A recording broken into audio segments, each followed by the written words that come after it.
दिल्ली में बड़ा इंतजामी बदलाव देखने को मिलेगा। दरअसल दिल्ली सरकार ने बड़ा फैसला लिया है क्योंकि दिल्ली में अब 11 नहीं 13 जिले होंगे। सब डिवीजन की तादाद भी बढ़कर 39 होगी। नए इंतजाम व इंसराम के जरिए जल्द हो सकेगा लोगों के कामों का निपटारा। जी हां, जरा के मुताबिक दिल्ली कैबिनेट ने यह फैसला लिया है। अब एलजी की मोहर लगनी बाकी है। रिपोर्ट देखिए।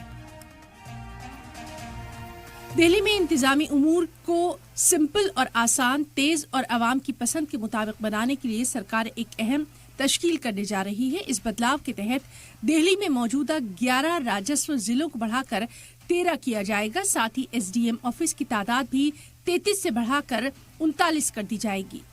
सरकार का प्लान है कि हर जिले में एक तरह का मिनी सेक्रेटेरिएट बना दिया जाए, जहां कानून इंतजामात को छोड़कर बाकी सभी महकमों से जुड़े काम एक ही इमारत में पूरे हो सके। जराये के मुताबिक दिल्ली कैबिनेट ने इस तजवीज को उसूली मंजूरी दे दी है। अब ये तजवीज एलजी के पास भेजी जाएगी और एलजी की इजाजत मिलते ही दिल्ली में नई जिला सतह की मैनेजमेंट नाफिज हो जाएगी। ब्यूरो रिपोर्ट, सलाम टीवी।